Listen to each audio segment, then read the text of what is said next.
And yet, naninisit na kami. Ito yung gamit namin pang hilltop. Tapos, antipara.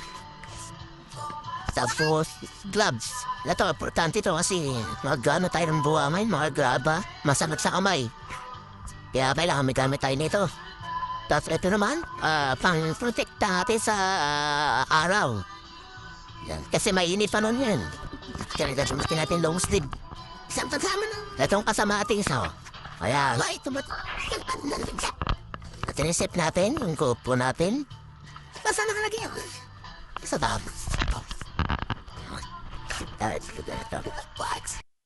Yun guys, kadyak, pagkakawad ikaw dito. Kadyak. Anak ito. Ginamitin niya namin ang prahito para mabuhat. Ayun. Diyak. Nakakas. Yes, din ginagawa na yun sa supa pa ng agos ng iyong buhat. Yung gusto din yung panalaki nila. Diyak. Ganyan pala ginagawa namin. Tignis mo si brothers. Kinakalikay niya yung lalim ng palaras para mapuha mga ginto at para makita. Kinakalikay niya mabuhangin.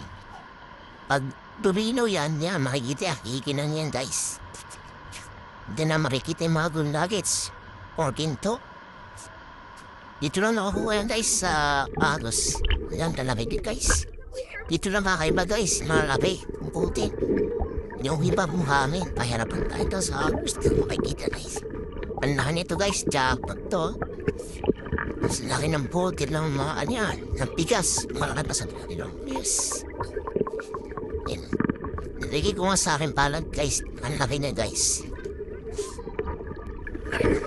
Ano sa'yo ha? Tsaka doon na putas pa kagit yun guys. Pag sinalin ka na nakuha namin dito. Sarap. Handain yun guys. Yan guys kung nakikita nyo. Napakarain yun guys. Di yan o ganyang karain. Lahat naman nililaw na yan. Mga dilaw na yun. Puro ginto yan guys. Pag inipon namin yan, makikita nyo lahat ng itsura o gano'ng kadae. Ayan o guys, makikita nyo jackpot to.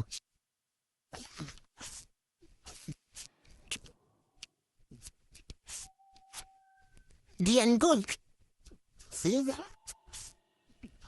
Gold, gold check.